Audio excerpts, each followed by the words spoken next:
After a fine day, it'll be somewhat cloudier by this evening, but it will stay dry, with rain not expected until tonight.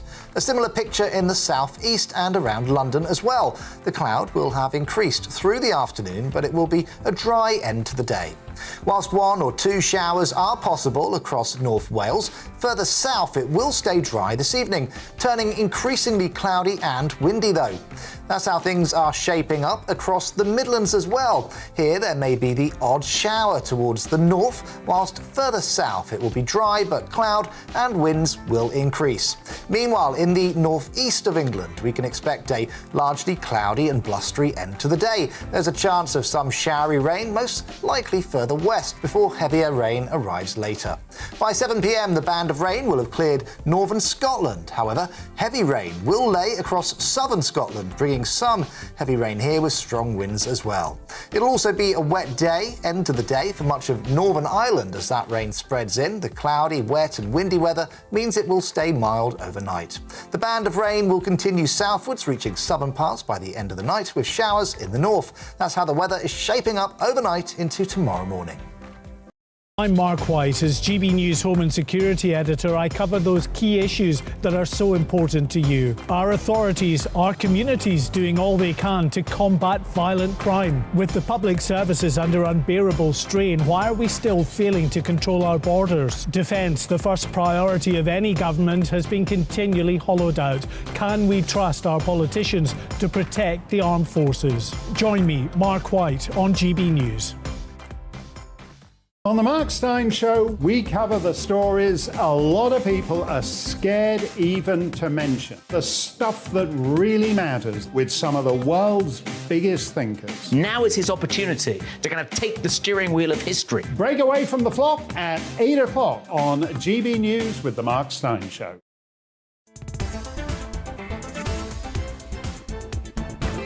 We are GB News. And we'd like to say thank you to each and every one of you for helping our great nation find its voice. We're absolutely everywhere. Across England, Scotland, Wales and Northern Ireland. On TV, on radio and online. We're proud to be the People's Channel, Britain's news channel. On the Mark Steyn Show, we cover the stories a lot of people are scared even to mention. The stuff that really matters with some of the world's biggest thinkers. Now is his opportunity to kind of take the steering wheel of history. Break away from the flock at 8 o'clock on GB News with the Mark Steyn Show. Hello, I'm Esther McVeigh. And I'm Philip Davis. Whether you're watching or listening on TV, online or on radio, we handpick the latest stories, debates and expert opinions for your weekend. So whether that's politics, news or showbiz, we've got it covered. Join us every Saturday morning at 10 o'clock on GB News. Join my show Farage, 7 p.m. till 8 p.m. Monday through Thursday, and there you will get opinion, analysis, debate, and I'll cover stories that nobody else dares to touch. You've been cancelled. Join the club. Oh my goodness me. And then for the last 15 minutes, talking pints. We're over a drink. We have a civilised conversation with someone. We very often disagree, but we do it in a grown-up way. Come and join me on Farage. Hi there, it's Stephen and Anne.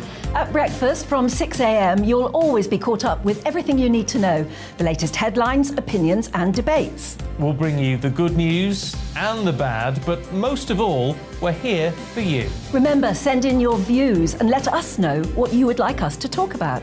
That's because we're your news channel. And every morning at 6 a.m, it's breakfast on GB News.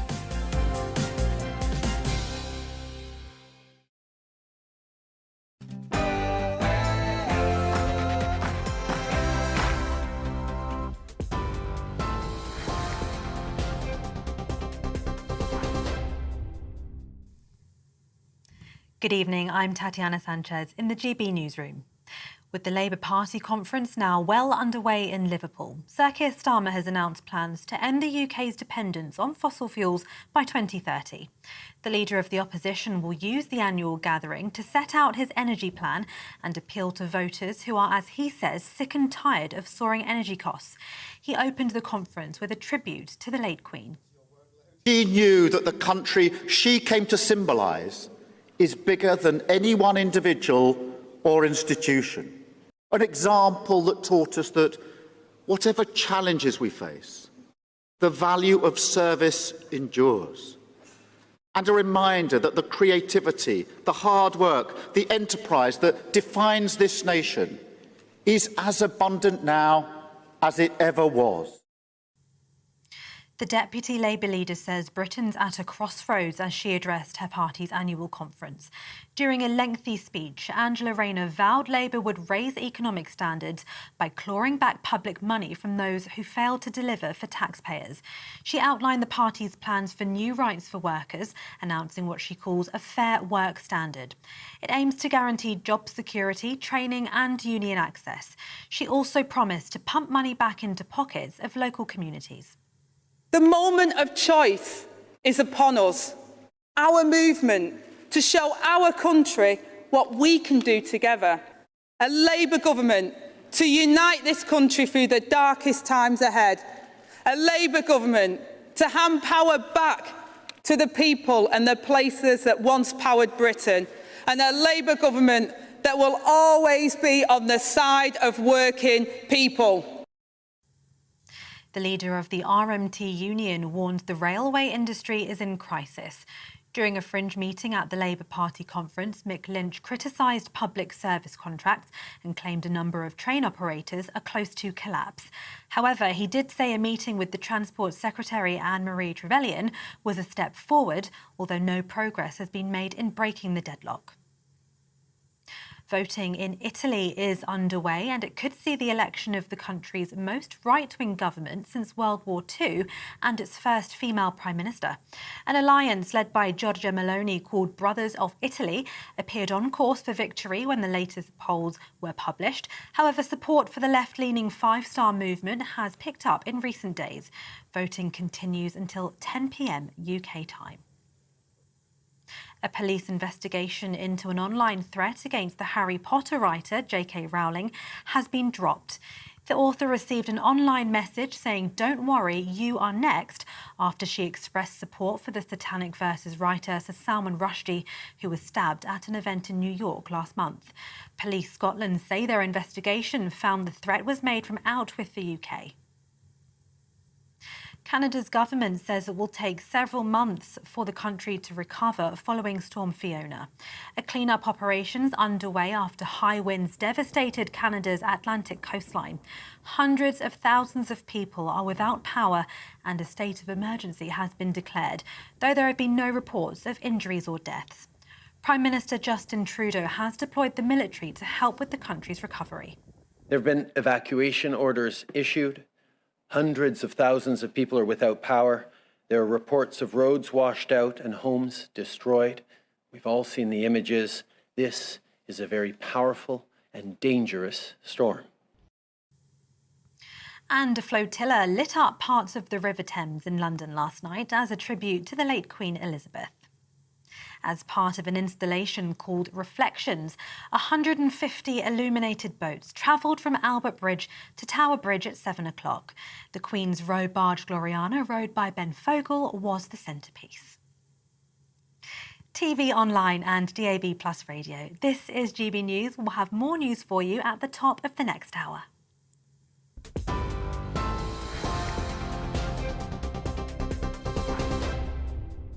Looking ahead to this evening's weather, and the UK will be turning cloudier and windier as a band of rain pushes in from the north. Here are the details. Starting off in the southwest, and after a fine day, it'll be somewhat cloudier by this evening, but it will stay dry with rain not expected until tonight. A similar picture in the southeast and around London as well. The cloud will have increased through the afternoon, but it will be a dry end to the day. Whilst one or two showers are possible across North Wales, further south it will stay dry this evening, turning increasingly cloudy and windy though. That's how things are shaping up across the Midlands as well. Here there may be the odd shower towards the north, whilst further south it will be dry but cloud and winds will increase.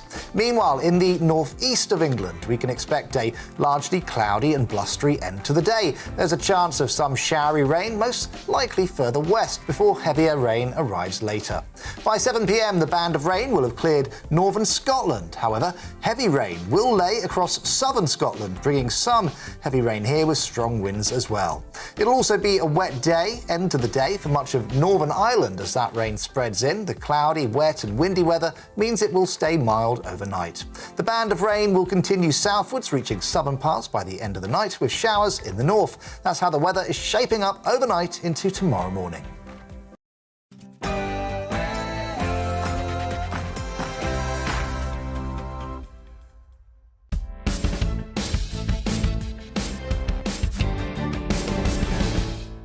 This is The Political Correction. I'm Arlene Foster, and today I'm joined in the studio by Paul Embry and by the political editor of The Express Online, David Maddox. It's about you telling us what you think. We'll be taking a closer look at the mini-budget from Friday as Kwasi Kwarteng, our Chancellor, outlined a series of tax cuts and economic measures that he says will boost growth. And we'll be discussing the Labour Party conference that follows comments from Sir Keir Starmer.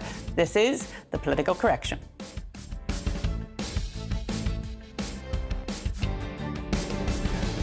So the big news on Friday actually was that mini-budget, and Kwasi Kwarteng has said that tax cuts aimed at boosting economic growth are fair, despite being accused of gambling with the economy.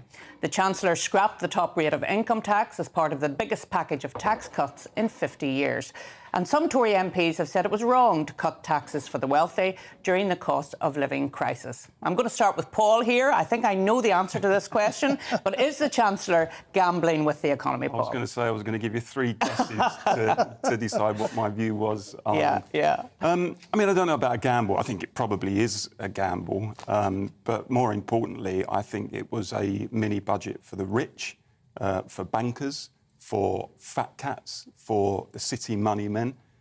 It was not a budget for hard-pressed Britain. It was not a budget for hard-working, ordinary Britons out there in the provinces and the towns of our country who are experiencing this cost of living crisis, who are experiencing a crash in living standards, a fall in real wages, and who I think were looking for some real tangible support from the government, instead of which we've been given effectively a Robin Hood budget, but in reverse, with the poor giving to the rich. And I think it's Thatcherism Mark II. We are borrowing, and this is the thing, and this is the politics of it as much as the economics of it. We're borrowing billions of pounds to give to tax cuts to the wealthiest in our society at a time when the poorest in our society are having it extremely tough. Well, for me, indefensible. Well, Paul, it's not just the wealthy that are getting tax cuts, and I want to bring David Maddox in here because I saw you nodding vigorously in the negative direction when Paul was speaking there. David, what's your view on the mini-budget? Look, tax cuts create wealth. They put money back into people's pockets. They allow people to spend their money in the economy. Yeah, and it wasn't just the 45p rate, but when there was an enormous amount for help for energy bills. In fact, their biggest borrowing was actually to help people with their energy bills. There was the basic rate of income tax is at its lowest rate now in history, I think, actually. And it's this is this was actually not just for the rich. Actually, it helped right across the board. And there were important things there, like getting rid of the national insurance rise, which have really hurt the lower income people and the middle income people much more than the upper income people, and bringing down or cancelling the corporation tax rise, which allows companies to invest here, to come over here to create jobs. So, it's an easy hit to say, an easy headline to say, oh, this was a budget for the rich. It's absolute nonsense. What's interesting, I think, Paul, this morning, Keir Starmer has said that he would bring back the top rate of tax when he gets into government, he says, but he would keep the income tax reduction, in other words, the 20 to 19p. So he's even picking and choosing as to what he likes from this mini-budget. I mean, I think there's an argument to say there should be targeted tax cuts for the poorest in our society. I think, it's arguable to say that at a time of a cost of living crisis, give the poorest people more of their money. But there is no question that the tax cuts at the top end, the scrapping of the 45p rate, the reduction of the corporation tax, for example, are going to put thousands, if not millions of pounds into the pockets of people who are already the most wealthiest in society. They are the people who unquestionably will benefit from this. And, you know, this is, let's be blunt, this is a return to trickle-down economics. This is a return to a philosophy that says, if we can make the rich richer, if we can give them even more wealth than they've already got, then eventually some of that wealth in the form of crumbs will reach the table of the people at the lowest end of society. It was a philosophy that the Tories applied in the 1980s, and I think we are still suffering in many respects the legacy of that in terms of or we did for many years at least, in terms of underfunded public services, in terms of widening of the gap between rich and poor, increases in wealth and income inequality, and so on. And, you know, for any, and this, for me, Arlene, was the epitome of this. For any government at this moment to say, we are going to scrap the cap on bankers' bonuses at a time when we're telling the public sector, for example, that there isn't enough in the pot to be able to give them decent pay increases. I mean, as you know, my industry is the fire service in terms of my primary job. And firefighters have been offered 2% this year. These were the people who kept working during the pandemic, during the recent heat wave. They were on the front line and so on. And they've been told, we can't afford more than 2%. At the same time, the government is saying, but we can afford to borrow billions and to give tax cuts to the richest. That, to me, shows the priorities of the government. Well, to push back a little bit on the bankers' bonuses, as I understand, they were finding a way around that in any event and paying bankers more, actually, instead of incentivising them to do more in terms of productivity. And that's what they're saying now. Let us look at productivity instead of just paying people more to keep them here. And secondly, corporation tax. I mean, I feel quite strongly about this. When I look at my nearest neighbour in the Republic of Ireland, they have corporation tax at 12.5%. And as you know, that is their primary tool to get inward investment into the Republic of Ireland. And they guard that very jealously. They will not allow Europe, and they have always pushed back when Europe has tried to get them to raise the level of corporation tax. They keep it at 12.5%. So it works for them, Paul. Well, it shouldn't be a race to the bottom, in my view. And look, I'm not suggesting punitive rates of taxation. You know, I'm not suggesting that we put tax, whether it's corporation tax or whether it's personal income tax, at such a ridiculously high level that people don't invest or that they do go abroad. But at the same time, there has to be a balance. We have to say, look, at the moment, real wages are falling, living standards are falling, the poorest in our society are having it really tough. We've got underfunded public services. Is it the right time during a cost of living crisis to say that we're going to draft a budget that essentially puts more money in the pocket of the richest and not the poorest in society? And you know, just imagine, Arlene, I'll make this point, just imagine if the Labour Party under Corbyn, for example, had said, we're going to borrow billions in, you know, it's going to be unfunded, we're not entirely sure how we're going to pay it back. Jeremy Corbyn argued that we should borrow when interest rates were low in order to invest, which I think is perfectly legitimate, actually.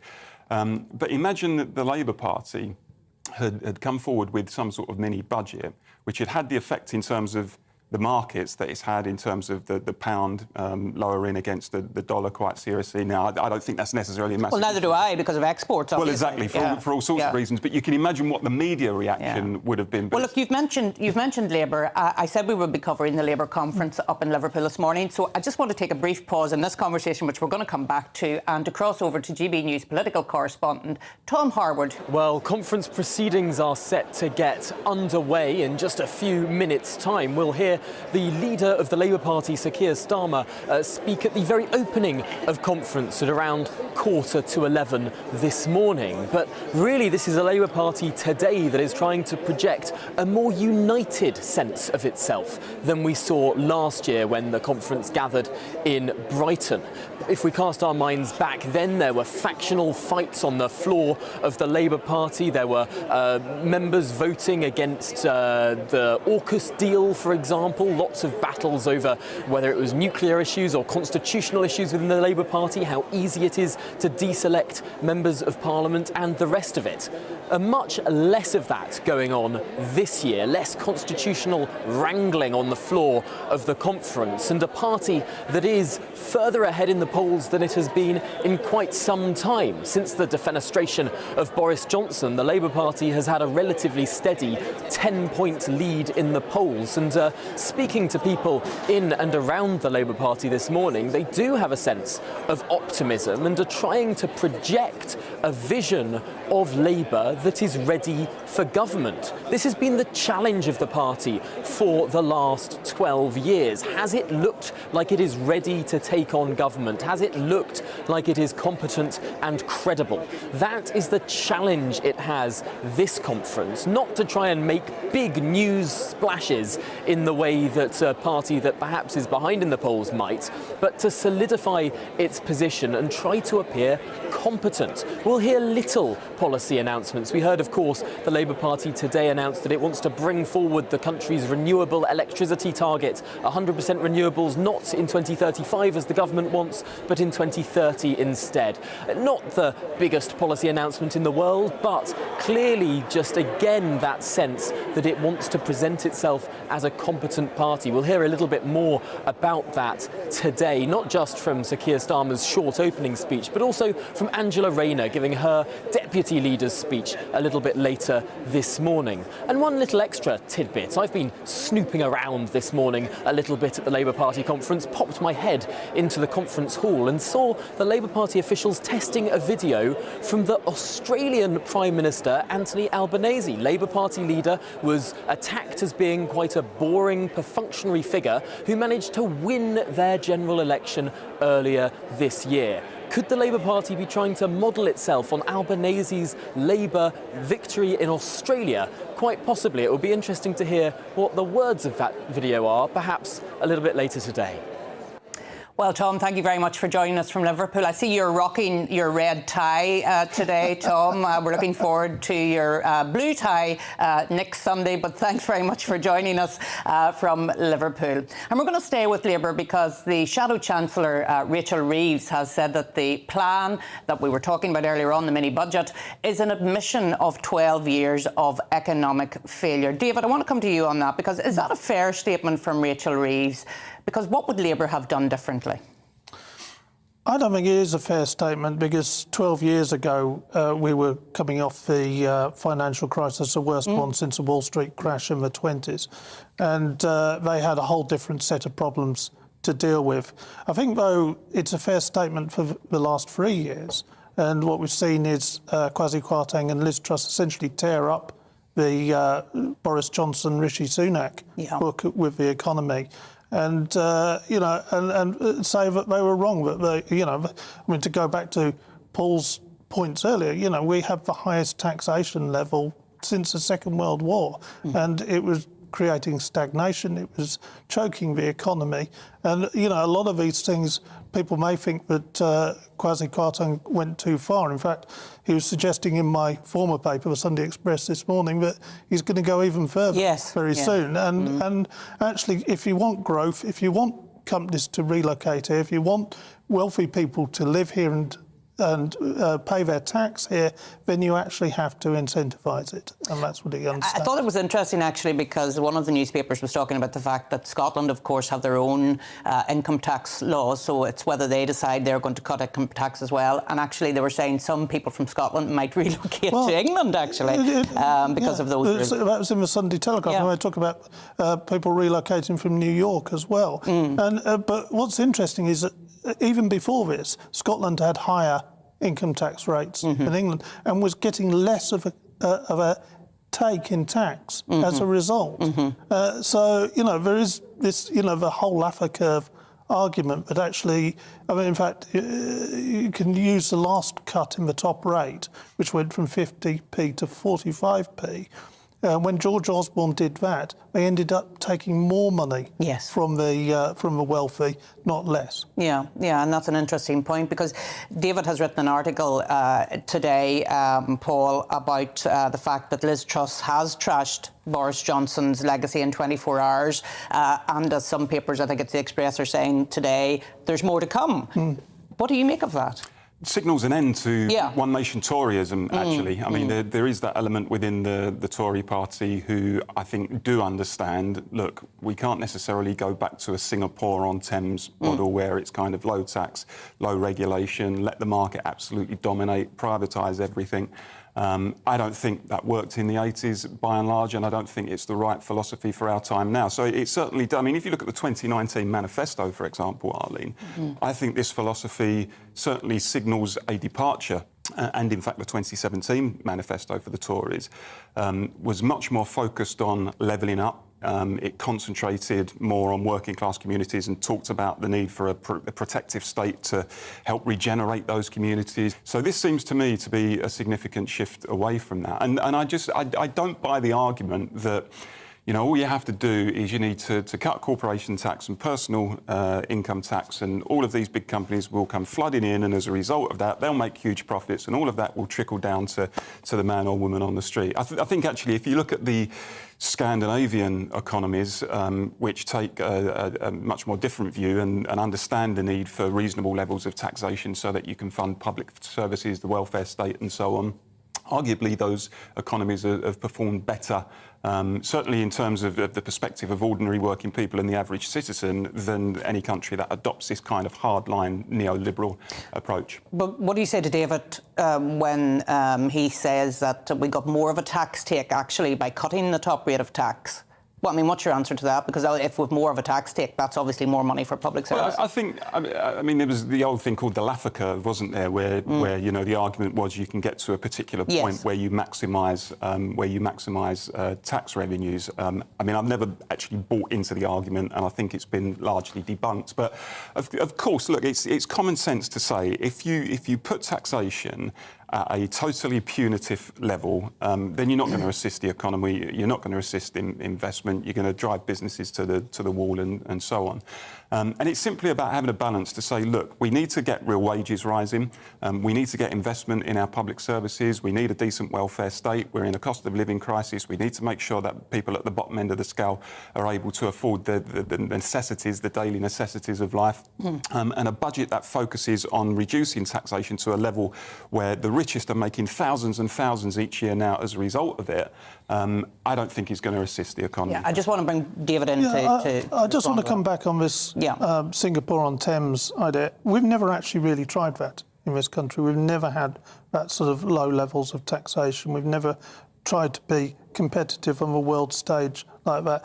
Ireland, as you were saying, has tried it a bit with their corporation tax rates, and you know, some would like our rates to go down that low as well, because it would bring more businesses in and so forth. But actually, you know, the criticism of Singapore model, Singapore has the best education system in the world. Every year it comes out #1 in the world. So, you know, the idea that low taxation equals bad services is not necessarily true. I mean, look, you'll remember the 1980s, and we know what happened when Thatcher kind of imposed that hardline monetarist ideology in the 1980s. All of the wealth flooded to the city of London. Industrial areas in Britain were completely decimated, and you know, we saw mass unemployment certainly in the early days of Thatcher. We saw the increase in the gap between rich and poor, wealth between rich and poor. We saw increasing wealth and income inequality. We saw, you know, the miners' strike, for example, when hundreds of thousands of men were thrown on the scrap heap. And communities like that are still suffering the legacy of that today, where, you know, it's all about financial services, it's all about privatisation, it's all about the money men in the city, it's all about the markets, and there is a price to pay for that. And I think we paid a really and yet the Thatcherite legacy has never been dropped, not even by the Labour governments. The basic economics of Thatcherism remained. I remember after she died, Lord Ashdown, Paddy Ashdown, gave a speech in the debate giving tributes to her, and he'd said he'd spent his entire political time in Westminster opposing her economic policy. But then when he was sent over to Eastern Europe to help rebuild after the Yugoslav war, actually had to use that economic policy to help rebuild, and understood that it worked, because sometimes you have to retract to rebuild, and we had failing industries which needed to go. We are GB News. And we'd like to say thank you To each and every one of you. For helping our great nation find its voice. We're absolutely everywhere. across England, Scotland, Wales and Northern Ireland. On TV, On radio and online. we're proud to be The People's Channel, Britain's news channel. On the Mark Stein Show, we cover the stories a lot of people are scared even to mention. The stuff that really matters with some of the world's biggest thinkers. Now is his opportunity to kind of take the steering wheel of history. Break away from the flock at 8 o'clock on GB News with the Mark Stein Show.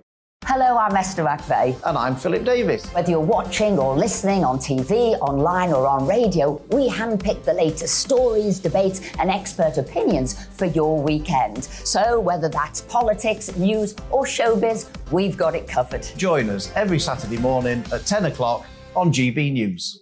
Join my show Farage, 7 p.m. till 8 p.m. Monday through Thursday, and there you will get opinion, analysis, debate, and I'll cover stories that nobody else dares to touch. You've been cancelled. Join the club. Oh my goodness me. And then for the last 15 minutes, talking pints. We're over a drink. We have a civilised conversation with someone. We very often disagree, but we do it in a grown-up way. Come and join me on Farage. Hi there, it's Stephen and Anne.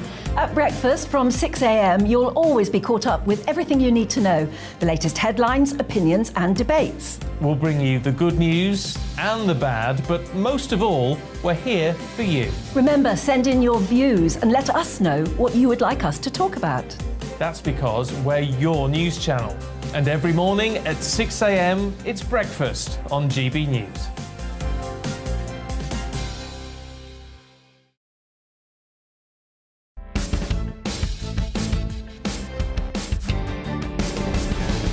Well, in the 2019 general election, several constituencies in the northwest voted Conservative for the first time in decades. Workington and Cumbria, Bolton North East and Greater Manchester, and Blackpool South and Lancashire, to name but a few. Paul, what do Labour need to do to win back those red wall seats? I think the party needs to change its priorities, which it's slowly doing. I think for too long it's been focused on, what you might call fringe issues rather than speaking the language of what really matters to working class communities, family, home, work, community, defence of the nation state and so on. I think the Labour Party for too long has been immersed in this divisive creed of identity politics. I've said many times on this show, Arlene, as you know, I think it has increasingly over the years become a party much more middle class for graduates, for people living in our fashionable cities and university towns and so on. And I've also made the point that I think there's a danger that the Labour Party thinks that all it needs to do is to move on from the days of Jeremy Corbyn and renounce Jeremy Corbyn, and the working class vote, the red wall vote will come flooding back. Actually, Labour's problems did not begin with Jeremy Corbyn. The data shows that the loss of the working class vote, as far as Labour is concerned, actually began to happen around the turn of this century, when millions of former Labour voters started to abstain, or they went to parties like UKIP and so on. So there's an enormous amount to be done. I think in some respects the mini budget is helpful for Labour because it now creates a clear dividing line. Yeah. So Labour can essentially say, right, back to the 80s with Thatcher, or a more kind of progressive interventionist type of economics and politics with us. But until the Labour Party itself reforms itself from within, and that process is taking place gradually, and until it starts speaking again the language of working class people, then there's absolutely no guarantee it's going to win the next election. There's a huge, huge way to go yet. Yeah. I'm smiling to myself because progressive interventionism, that's a new one from you, Paul. I'm not actually sure the two sit very well together in my view. Right, but David, what are you expecting from the Labour conference in Liverpool this week? I'm going to be interested to see how the Corbynistas react to it all, and whether there's going to be a kick-up from it, because there's a lot of unhappiness out there. You only have to look on social media and see what they're saying. I'll be interested to see what happens when they sing the national anthem at the start of the conference, how many people actually sing.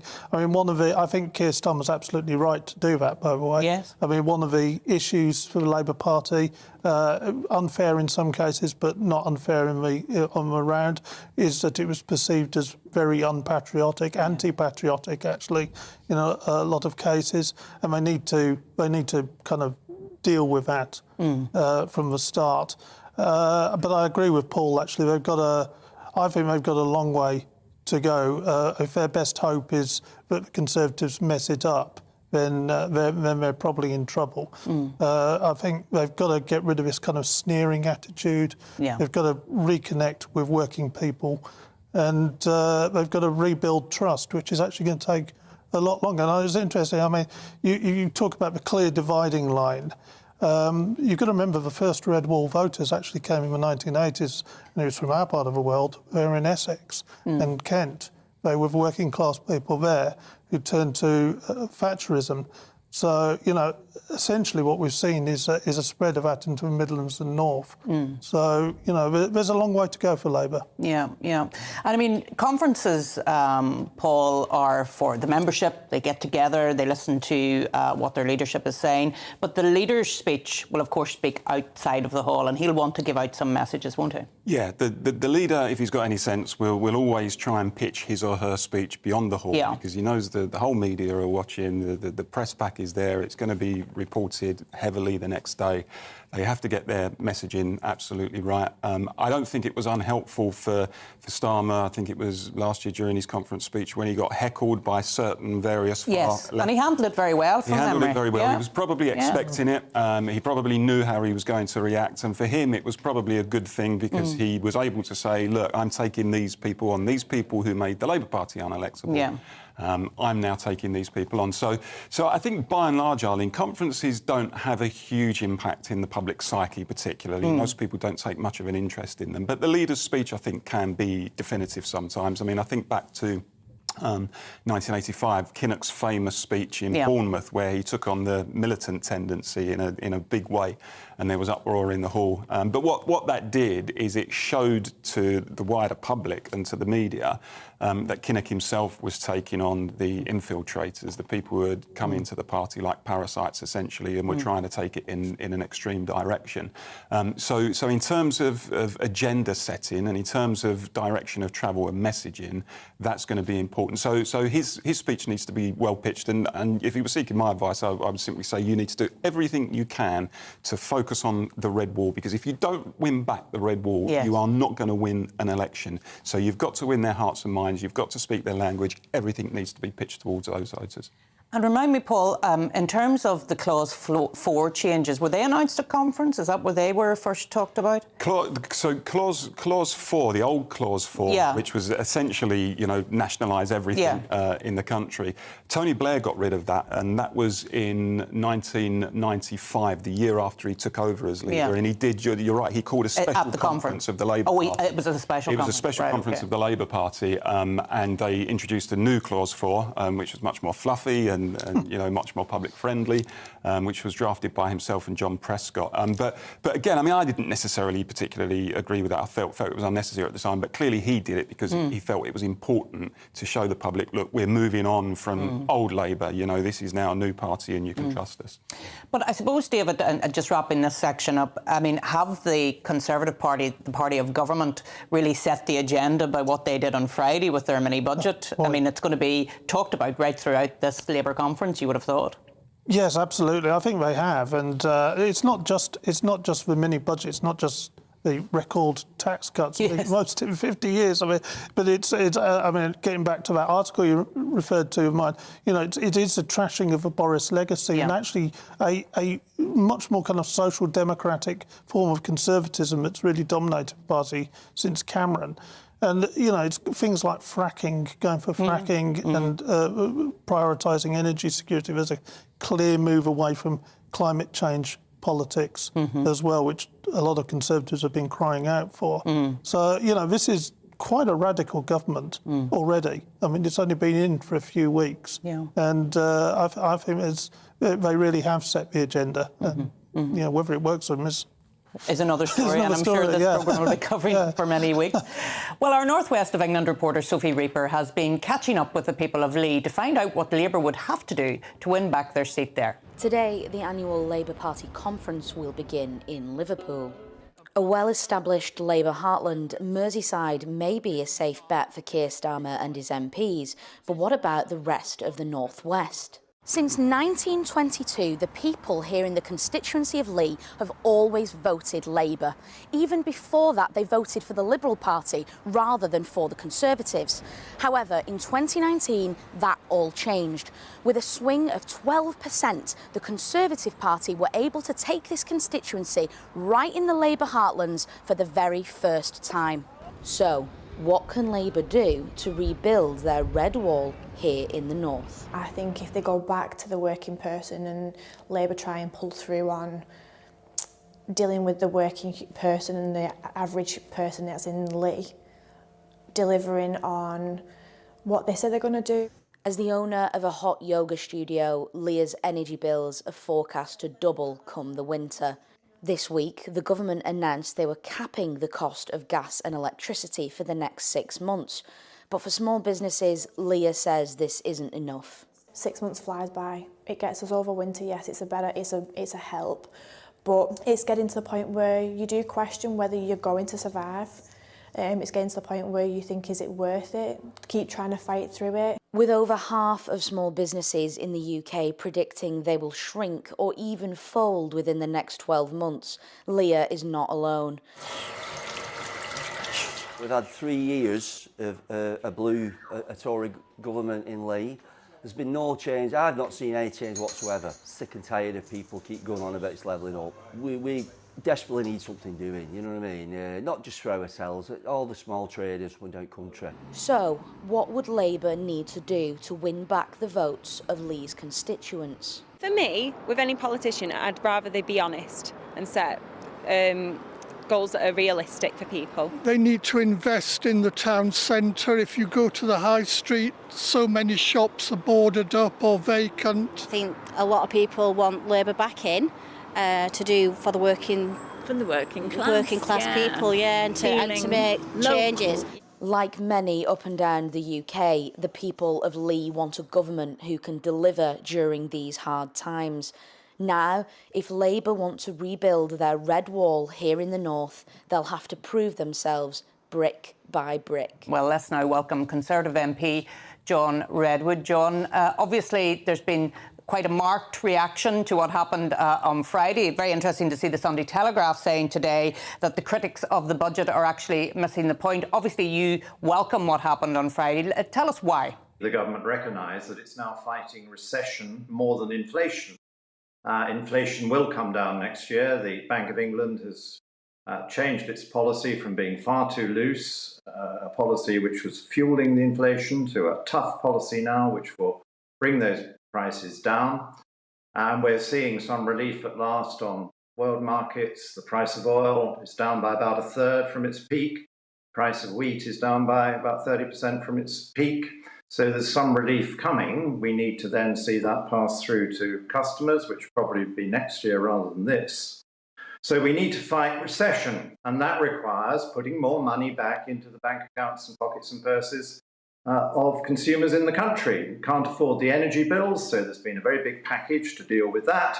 And the taxes were too high, so cancelling the national insurance surcharge and taking some money off the income tax bills is very welcome to fight that recession.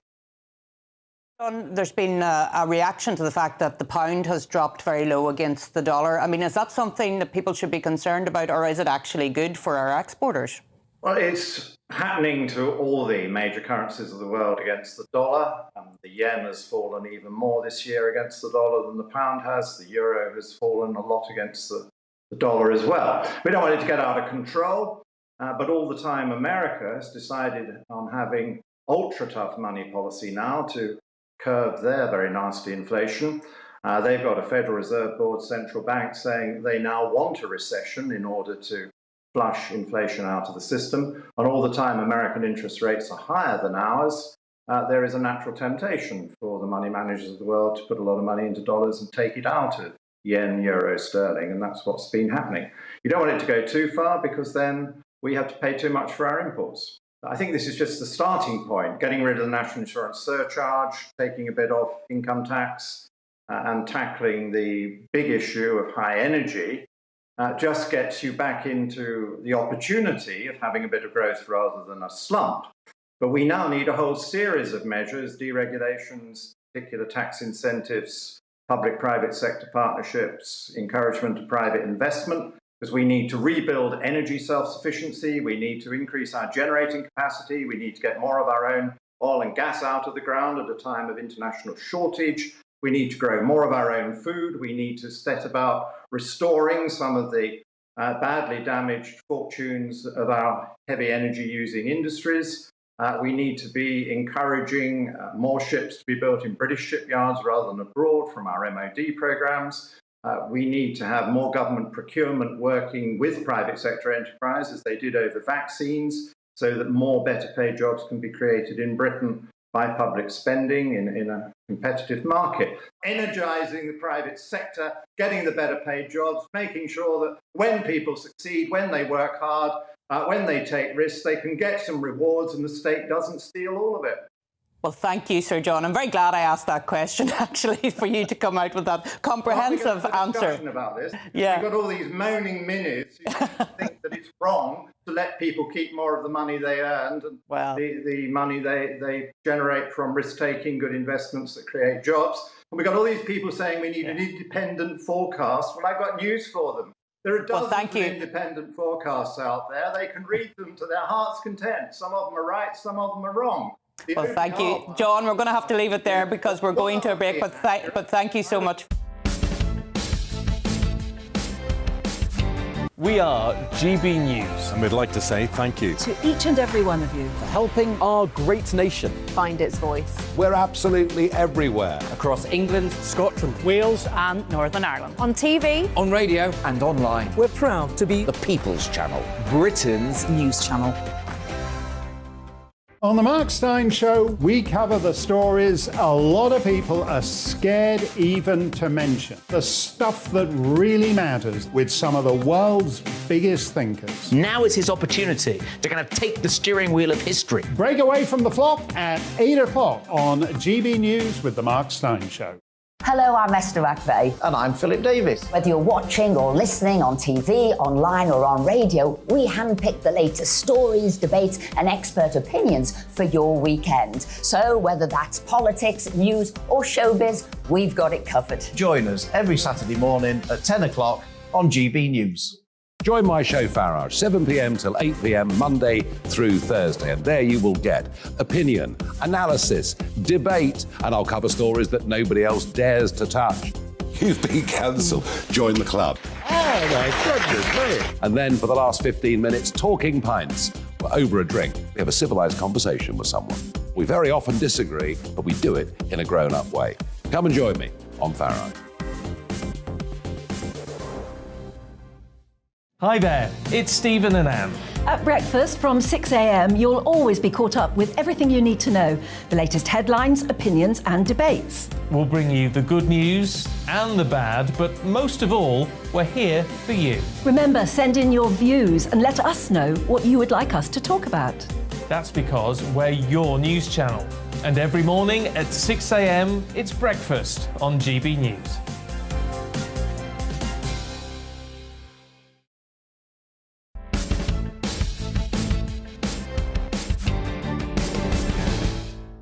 Welcome back to the Political Correction. We were going to read out some GB views as we wait for Sir Keir to come along. Paul, what have you got? Yeah, quite a few coming in, Arlene. We've got one from Carla, who says, I am deeply concerned for my son's future. His wages cannot sustain a normal living life. Increase the personal allowance to at least £15,000 to give our youngsters a life. Yeah, I'm always impressed by our viewers come forward. They'll tell us what the problem is, but they'll then suggest a solution as well. So I think that's really good. David, have you any that you want to share with us? Well, I think we've got a good one here from Nicholas. I think he kind of gets to the point, actually.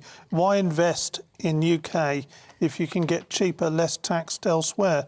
Republic of Ireland learned that lesson harshly when EU subsidies ended faster than they expected. Yeah. It is actually when you look at the Republic of Ireland and how they have grown their economy, but they still very much rely on the European Union as well. Dennis says, I'm not convinced the budget does solve things, but cuts and more cuts wasn't working either. Fair play for trying something different. And I think there is a sense that amongst the electorate that people are glad that we're at least trying to do something different.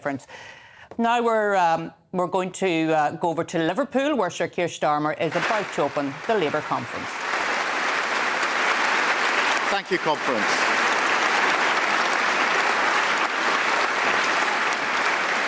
Conference, the late Queen Elizabeth II was this great country's greatest monarch.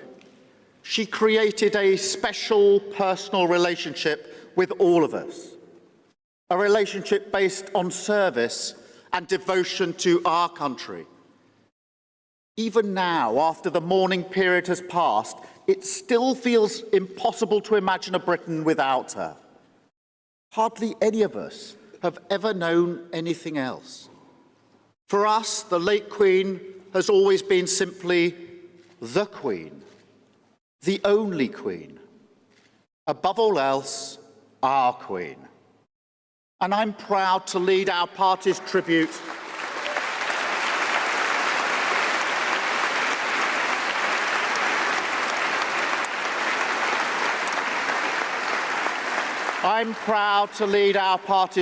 to her today, because our Queen's devotion to Britain was underpinned by one crucial understanding. She knew that the country she came to symbolise is bigger than any one individual or institution. Between the history we cherish and the present that we own, she was the thread. A reminder that our generational battle against the evil of fascism and the emergence of a new Britain out of the rubble of the Second World War don't only belong to the past, but are the inheritance of each and every one of us. An example that taught us that whatever challenges we face, the value of service endures. And a reminder that the creativity, the hard work, the enterprise that defines this nation is as abundant now as it ever was. That the prospect of a better future still burns brightly. That's why the people came in their droves to pay their respects. So, Conference, as we enter a new era, let's commit to honouring the late Queen's memory. Let's turn up our collar and face the storm. Keep alive the spirit of public service she embodied, and let it drive us towards a better future. For 70 years, Queen Elizabeth II stood as head of our country, but in spirit, she stood amongst us. So please join me in paying tribute to the late Queen. Sir Keir Starmer paying tribute to Her Majesty the Queen, very clearly saying that the Labour Party very much values what the Queen embodied for the nation, although he did keep referring to Britain rather than the United Kingdom, but that's an issue, obviously, that I would notice more than anything else. So, Paul, tell us what you felt about his opening statement. Well, I think he's obviously trying to tap into the mood of the nation, and we know the mood of the nation at the moment. We are, very broadly speaking, a pro-monarchy nation, and often, frankly, the support for the monarchy, as Clement Attlee once said, tends to be found at its highest levels on the meanest streets. It tends to be working class people who love the monarchy more than other groups within society, the very people who Sir Keir Starmer knows the Labour Party needs to win back. So I think he's probably doing it from a point of principle, but also with an eye on electoral factors and the fact that, as David said earlier, Labour has got a patriotism problem. So some of this and what he's saying now, I think, is designed to address that. And that's the first time we've had the national anthem played at a Labour conference, and surely that's quite significant in and of itself, David. Keir Starmer was very impressive there. I've not been his greatest fan since he became leader, but I think he was very impressive there. I think Paul's right. I think he's putting the party there back with the majority of the British people and actually tapping into a much wider sentiment. And it's not just monarchism, if you like, it's actually a deeper sense of patriotism. Yes. And, it's the rebuild after the disaster of the Corbyn years. And it's interesting. But, you know, the whole there clearly took well to it. There wasn't any protests or shouting out. Yeah. So it might have been in previous years. It's quite clever, I thought, having a very strong voice lead the national anthem, because then that allows the national anthem to boom out around the room. Did you think that was quite clever, Paul? Yeah, I think it's shrewd politics around, to be honest. I mean, it's quite unusual. I've been to many Labour Party conferences, so it's quite an unusual thing. But as David said, people do often associate support for the royal family with a general kind of affinity with patriotism anyway. Now, of course, you don't have to be a royalist to be patriotic. I mean, you can look at France, for example. We're very much proud of its republicanism, but also a very patriotic country, the same as the United States. So, you know, it's not for me a given that you have to be a supporter of the institution of monarchy to have a love for your country. But as far as we are, as far as we're concerned in Britain, there often is that association. I think Starmer recognises that, so probably a shrewd move on his part. And I think we discussed this at the time, Paul, do you remember about Emily Thornberry and her sneering, back to David's point, at White Van Man and hanging out the Union, or I think it was the flag of St George, actually. And that's the sort of thing, is it not, that Labour needs to move away from? It's absolutely the thing. I mean, that was very famously, as you said, she was the Shadow Attorney General at the time, and it was the Rochester and Stroud by-election, I think it was in 2014. And clearly, I mean, I know Emily a little bit, and I like her very much, but nonetheless, she's very much an Islingtonian. Yes. She represents Islington South. She's got a kind of lawyer's background, and she... Not all lawyers are bad, I just... Well, present company accepted, naturally. But she saw this white van and the flag of St George hanging down from the window, and clearly thought it was so notable that it needed to be tweeted with some comment. And that really, I think, goes to the heart of the problem with the Labour Party. It is stuffed full of people who do look at patriotism as something odd. They can't get their heads around it. You know, they think it must be born from some sort of xenophobia or national superiority. So that needs to be addressed, certainly. Yeah. So this idea of inculcating pride in your country is something that Keir Starmer has obviously identified. David, what do you make of it? Yes, I think he has, actually, and I think, again, it comes from a mistake of the last few years of allowing somebody like Jeremy Corbyn to lead the party where the opposite sentiment was dominant. But actually, it's unfair. Actually, I mean, Paul was right. It's unfair to just pin it on Corbyn, because there's a much wider problem within the Labour Party. It's become very much a kind of student, middle-class, London-centric party, which is why it lost those red wall seats, which is why it now has to rebuild trust with these kind of communities that it lost. And the Brexit vote as well. Let's not forget, Labour's position on Brexit was suicidal. I was at the Labour conference in 2018 in the hall where speaker after speaker was getting up, supporting a motion calling for a second referendum. And I was looking at them thinking, you've effectively written your suicide note for the next election. You've handed a P45 to so many Labour MPs in the North and the Midlands. So I was not surprised in 2019 when large numbers of those were It was worse than that, though, because they were equating support for Brexit with racism as well. They were going much deeper down than that. They were essentially attacking people's patriotism. And Starmer, I'm afraid, actually plays a big role in that. And two-thirds of Labour constituencies voted Leave. Let's not forget that. Two-thirds of Labour... I didn't know that. That's quite a striking statistic. Two-thirds of Labour constituencies voted Leave. So when the Labour Party said to those people, actually, we think you got it wrong and we're going to make you do it again, naturally those people kind of thought, well, you know, you're completely devaluing my vote. You clearly don't think I'm intelligent enough to vote for what I want. So get stuff, frankly. If you're not going to speak for me, then we'll throw our lot in with Boris Johnson, and we all know what happened in 2019. And just very briefly, because we're coming near the top of the hour, Paul, but real strike next weekend for the Tory conference. No real strike this weekend. Why is that the case? No, because, look, let's be blunt, Armin. If you're in a battle, if you're in a war of attrition, then you are going to pick tactics that enable you to advance your case and puts the other side under pressure.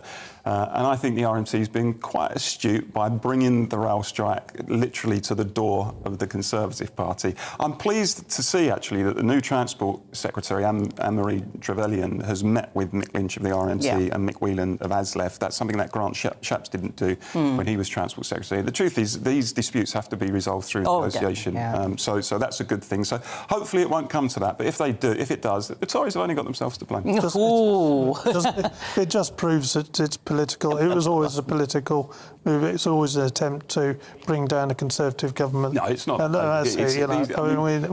People working on the railways, it's not just about train drivers, it's about cleaners. On 50k, it's not about those. It's about cleaners, it's about office workers, clerical staff, train managers and so on. And some of these people are not on very high wages at all. And they're asking for a below inflation pay increase at a time, when there's a cost of living crisis and people are struggling. And imagine these people looking at this mini budget and thinking, you've just handed a massive tax cut to the richest in our society, and you're telling us that we're not allowed more than a few percent in terms of all. But Paul, I think the point that we're making is it was always said that this was not political. It was about people's jobs and about getting them more pay. But it is political. Let's be honest. At least let's be honest about that. Not in the sense that they want to bring the government down. I mean, it's political. This particular tactic of the Conservative Party conference. Anyway, we're going to have to go, and we'll say bye to David. Thanks for joining us, and we'll see you shortly.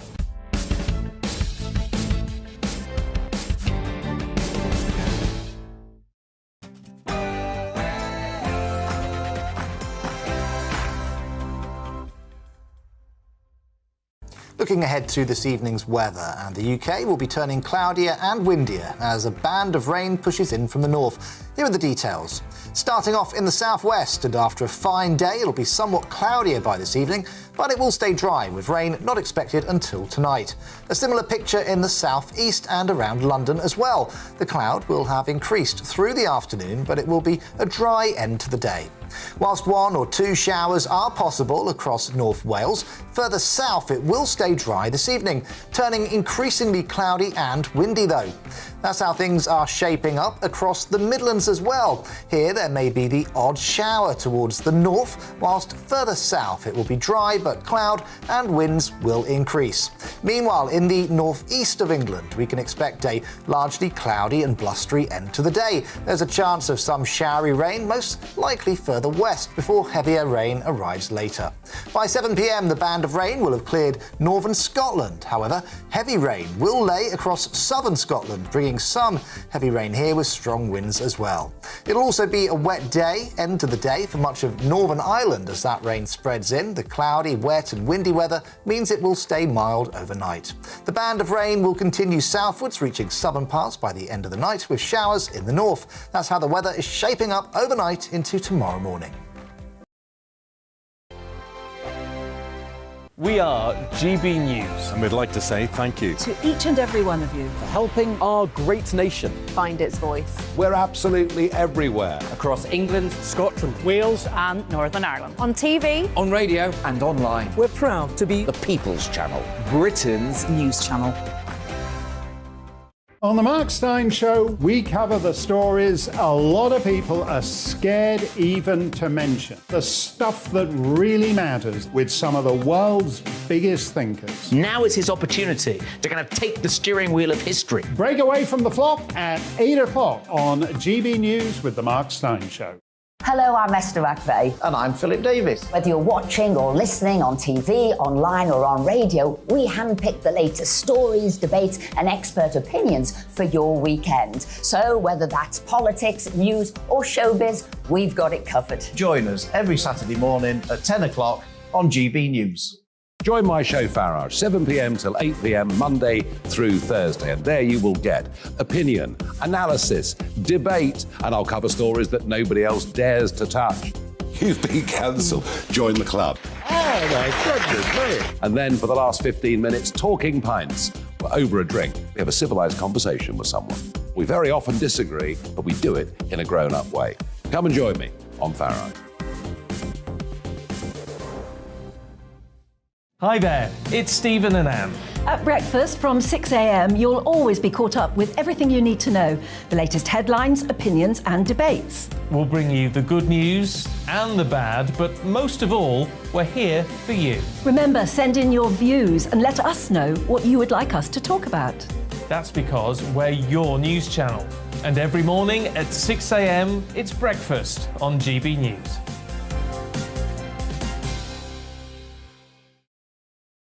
Where would you like to go? Just take me to the studio, please, mate. You know where you're going. I've got a show to do. Friday Night Feast on GBNews, 7 p.m. And it's like nothing you've ever seen before. We take a different angle on the week's biggest news stories. The viewers and listeners set me some absolutely mad challenges to do. We tried to rehome a rescue dog. And yes, there's some other wacky stuff in there as well. I feel like I could take on the world.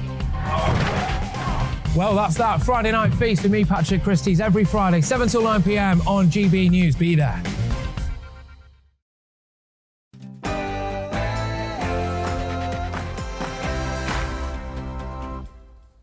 Protests against the hijab and the oppression of women continue in Iran. Community tensions rise in Leicester. And a man wears giant prosthetic breasts to the school where he works as a teacher. But is he trolling? This is Free Speech Nation.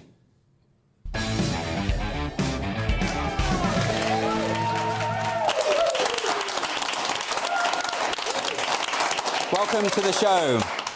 Spare a thought for the social justice activists. They are the oppressed, the marginalised, the victims of deeply embedded power structures, and the only people who support them in their struggle are big tech, all major corporations, the managerial classes, academia, Hollywood, the BBC, the army, the police, the civil service, the United States government, and the Duke and Duchess of Sussex. It isn't easy being the underdog. But this week they had a little victory in their ongoing culture war. PayPal, the online payments company, closed a number of accounts, including the Free Speech Union.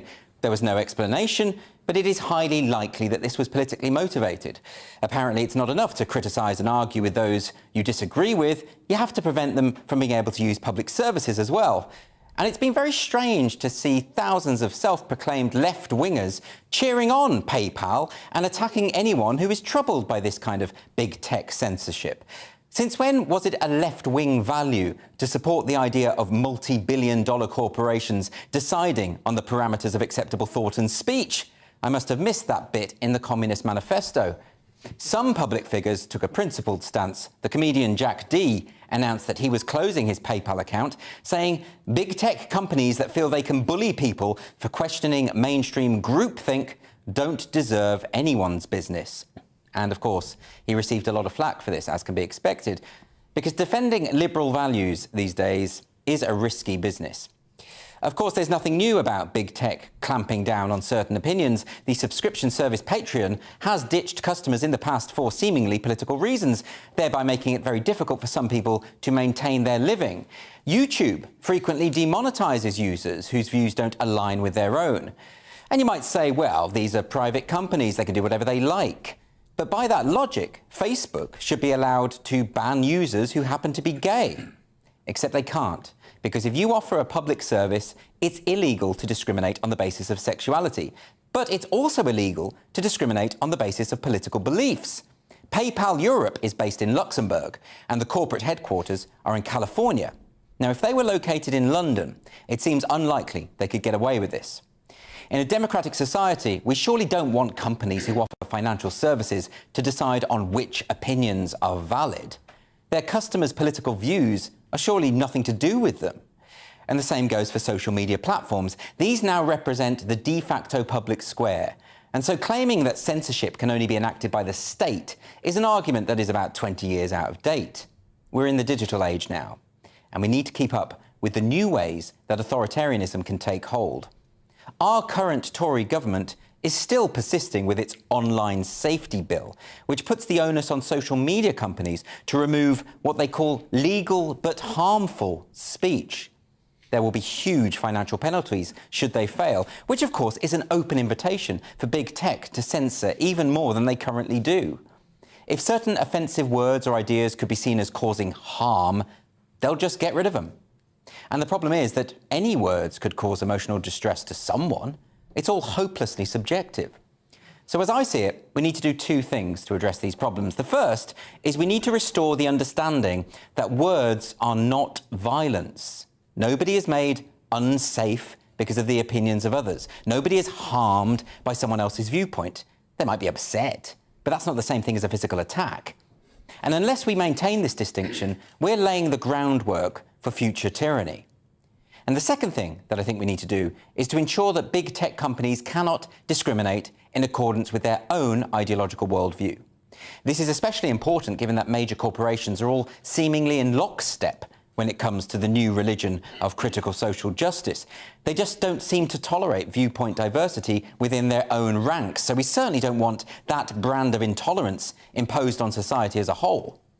The Chinese government has a social credit system which sees citizens punished by limiting their ability to make transactions if they fail to conform to the ideology of the ruling class. Do we really want to copy this model? Do we really want to empower big tech to be our moral overlords? And by the way, companies like PayPal exist solely to make money. They weren't established in some sort of spirit of pure philanthropy and benevolence.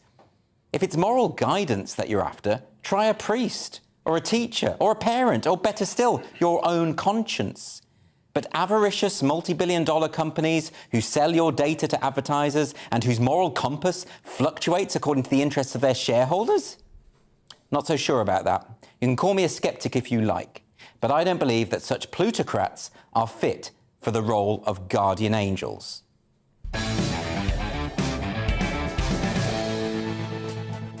And my studio guests this evening, I've got the wonderful Lewis Schaefer and Leo Kearse. I want to make a start by asking you about your thoughts about this PayPal thing. I think it's quite a big development in these free speech battles. What do you think, Leo? Yeah, and it's ridiculous considering the companies and organisations that PayPal supports and hasn't withdrawn service from. So, for example, Prostasia, which provides child sex dolls to paedophiles, which they brand as minor attracted people. I've never heard of this. So this is on PayPal, is it? Yeah, so PayPal provide services for loads of people, and the fact that they. So is this a bit? Sorry, but is this a bit like when Twitter kicked Donald Trump off their platform because they said he was inciting violence, but they left on the supreme leader of Iran, who was calling for the wholesale destruction of Israel? Yeah, and that's okay. Al Qaeda can put boosted ads on there. Oh yeah, I mean the Taliban are all over Twitter. That's like their main thing, isn't it? What do you make of all this big tech censorship? The wholesale destruction. That's a Jewish thing. Thank you, Lewis. Wholesale. I think maybe the Iranians were thinking the retail destruction. Maybe. What do you? I mean, look, you have never been kicked off Twitter. You probably should. I'm not, because I'm irrelevant, and that's the whole thing. I mean, obviously, if you climb, you know what they say about the monkey, they go too high and their butt is exposed. Yeah. I think the thing about you, Andrew, is you mean well. Is you mean well, but it can't be corrected. Because there's always going to be this kind of pressure put on major corporations to do this kind of thing. But there is pressure. I mean, there's pressure from various governments which are saying, and particularly this online safety bill that the Tories are pushing through, they are effectively saying, putting all the onus on the social media companies. So I do have some sympathy with their position. Yeah. But I also know that they all feel the same way about certain social issues and will censor accordingly. They've already started doing it. I don't think they all feel the same thing. I think they're worried about the money. And I think the rest of the people, have to have alternate billing strategies. Well, we do. We do. So, like me, I'm going to cancel my PayPal account publicly. And will that make a difference? I don't know. I'm afraid to. I don't know.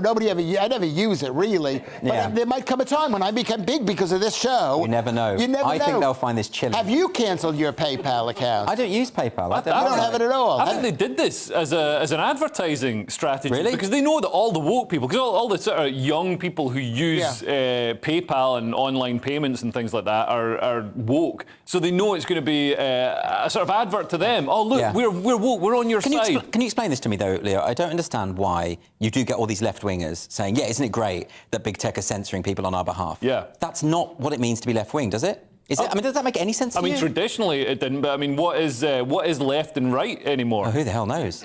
I don't know where I stand anymore. I think what Leo said is like brilliant. Because it is true. It's like a red flag, but a positive red flag for the communist red flag. Yes. No, I got it. Lewis, I get your illusions. I'm way ahead of you. I was surprised that I made an illusion. Your comedy is very layered. Yeah. is that we need other structures. We do. We need other... But that's what they say. Like Big Tech always says, why don't you build your own Well, why don't we build our own? But then they did with Parler, which was a rival to Twitter. Yeah. And the various social media Silicon Valley tech giants collaborated to ensure that Parler couldn't work, and it effectively wiped it out. So it's like, build your own platform, but we won't let you use it. Well, and then build your own internet, but they'll probably destroy that as well. Yeah, they might, and then people will see that, and then there'll be a revolution, and then we'll start afresh. There we go. So just to be clear, if Lewis is calling for a revolution on this show, I would like to distance myself and GB News from that call. There we go. We're going to get some questions from the audience now, and our first one is from Richard. And where is Richard? Hello, Richard. Hello. Hi there. I was wondering, should fake breasts be a violation of a school's dress code? OK, now this is a Canadian school, and you will have seen this because this image has gone viral throughout the week. Do we have the image, by the way, of the school teacher? Let's have a look at this. Now this is obviously a male school teacher who identifies as female and wears huge prosthetic breasts. Woodwork teacher, apparently. Now, people have obviously complained. A lot of the kids at the school have sort of said this is putting them off a bit. And also, there must be a risk assessment issue when you're dealing with sort of power saws and things like that. But nevertheless, the school is standing by the teacher and is sort of... So, for instance, the local district school board chair, Margot Shuttleworth, said that they'd received phone calls that haven't been the most pleasant in nature, and she added that the board was creating a safety plan for the teacher to, quote, make sure she is protected, end quote. Now, this is interesting because we can take the image of her off now. I think we've seen quite enough of that. The thing about this is there is now talk online that this might be a trolling exercise because this teacher... No, there are rumours that this teacher might be doing this in order to prove a point. And we have seen the school come out and sort of defend this ludicrous... Look, I used to be a teacher. We would not have been allowed to wear fetish gear into the classroom. There would have been a sense that that is a step across the dress code line. We had to wear a tie. So they're not going to let us wear fetish gear. Now, that's clearly a fetishistic dress, isn't it? Well, clearly, what's interesting is that when the rumours that it's a troll, just somebody exposing the sort of the clown world circus of gender ideology, when those rumours came out, all the lefties on Twitter who'd been supporting this person suddenly said, oh no, this is unacceptable.